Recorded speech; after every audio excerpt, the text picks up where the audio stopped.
Hello everyone, and welcome to the Los Angeles Standard Open Sideboard once more. I'm here with Mahmoud Bahrani. Yeah, hi. Mahmoud played a pretty interesting deck in the Standard Open today and did relatively well with it. He's playing Architect Birthing Pod, splashing in a little green for the Birthing Pods themselves to be a little less painful as you cast them, and Thragtusk, who's just chilling out there as a tutor target. So first off, let's just talk about how long you've been playing Architect alongside Birthing Pod. Alongside Birthing Pod wasn't until after Pro Tour Nagoya when I saw Kenny Oberg played a deck really similar to this and block constructed. It had the architects, it had the pods. So I mean, his line would be the 1 mana dude who taps for when you have 3 artifacts. Surtark. So he'd go Surtark, Spellskite, Architect, and then do the whole deal. But that seemed like it seemed powerful, but like I felt like if you have standard, you could do just so much better. So, I mean, my ideal line is more Looter into Architect into Pod, get your Ruinator, or Spellskite into Architect into Treasure Mage, drop a Wormcoil. It's cool because you can play like there's a bunch of different ways you can play it. You can either play it as a Pod deck or you can play it as an Architect deck, and it works in a lot of different ways. I've killed people with just like chaining Dungeon Geist even. So Sure. It's a lot of different angles, and you have to kind of pick very early, like which deck am I gonna play today, and it's kind of tough, but when you figure out like which route to take, it's awesome.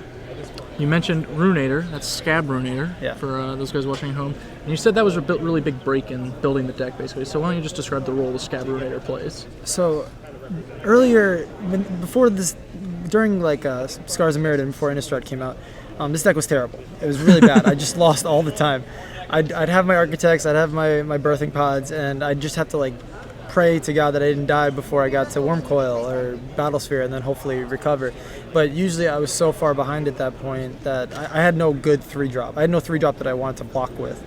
So Ruinator was really important because it gave me like something to apply pressure with early, Sure. that I could pod for right away. And even Looter was super important too, because if I drew it in the opening hand, it wasn't as terrible. And I mean, things are dying all the time with this deck. You get into huge board stalls, and especially they're always going to kill your Architect right away. They're always going to try and kill your Spellskite right away. So if you get this anywhere on the board at any point, it's just so hard to get rid of it. Control can't beat this card. Sure. Red-green can't beat this card. It just makes it so much easier to beat a ton of decks. And I mean, it's terrible against Delver, but that's pretty much it. And if you have a Spellskite out, it's even not that bad. So I mean, you just don't search for it game 1, and then I keep it in game 2 even. I just have the 4 mental missteps, and you have to be planning to beat the Vapor Snags that way. Yeah, you just have to be like really safe about it. Okay. Let's talk about your fatties, because you've got an eclectic selection. Wormcoil Engine, obviously, pretty standard choice, I think. Even Contagion Engine is generally to be expected in decks like this, at least in the sideboard, if not the main deck. So let's talk about first Precursor Golem. You got a pair of those. Yeah. How's that guy been this weekend? He's all right. He's more for not dying. Also, you don't. The whole thing about this deck is you got to stall a lot, because your end game is always going to be better. It doesn't matter what they're playing. So your end game is always going to be better. So you got to. This is like a great way to make 3 blockers just right away. He's a blocker for sure. He's been all right. He's kind of dangerous again. He's just like a Ruinator against Delver, because if they Vapor Snag him, not only are you getting lightning bolted, and you lose your dude.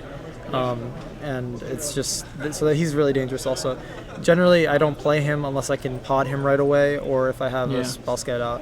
That's why Thragtusk was really useful. Sure.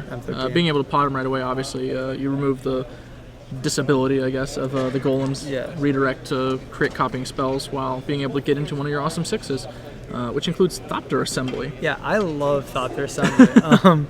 Because people laugh at you. I love it when people laugh when I play a card and then it just proceeds, and then they can't beat it, and they're like, "Oh, wait a minute, I can't beat this card." If Thopter Assembly resolves and it gets back to me, it's like it has the same Consecrated Sphinx thing, only one more turn.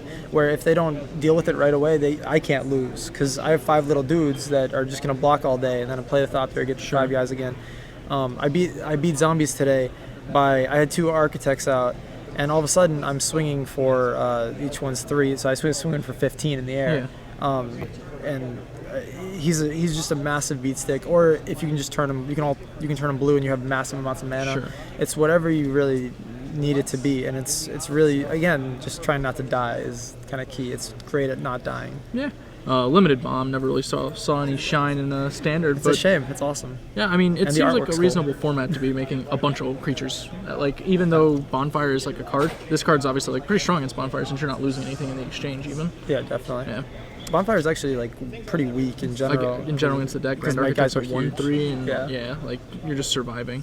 Our last fatty is Mirror Battlesphere, who I imagine closes out a lot of stalemates. Yeah, so you get the board cells all the time. You haven't lived until you've metamorphed a Battlesphere and then swung with a 12/7 that already did 8. Yeah. And then so they either they have to block the 12/7 and they got another 12/7 coming next turn. So they usually scoop after you metamorph the Battlesphere, which you try to do by turn 5. Like turn 5 you want to have 2 of these or 3 of these. Okay. So that's the idea. And last but not least, we'll do a little Adam Prozac throwback, I guess, with your Merfolk Looters. You mentioned them already. How good are they in the deck? They're huge. They're so important at smoothing it because you really need like very specific cards early on. You need like an Architect or a Treasure Mage or Dungeon. You always need something to just either be proactive and get your guys out really quick, or if you realize that that's not going to happen, you need to find your defensive spells right away. And also it helps dump in Ruinator, just helps dumping creatures. Sure. He's been awesome. I originally had Oculuses here, and then I was playing one of my buddies, and he's like, Oculus is only good when you have Birthing Pod and you don't want to be a Birthing Pod deck. And I'm like, you're right, this makes so much more sense. And sure. The deck's been moving much better since I got the Looters in. Okay, well, let's talk a little bit about your sideboard. I know you said you had an All-Star that won 3 or 4 matches, basically all on its lonesome. Best card, hands down. Fogbank. Fogbank.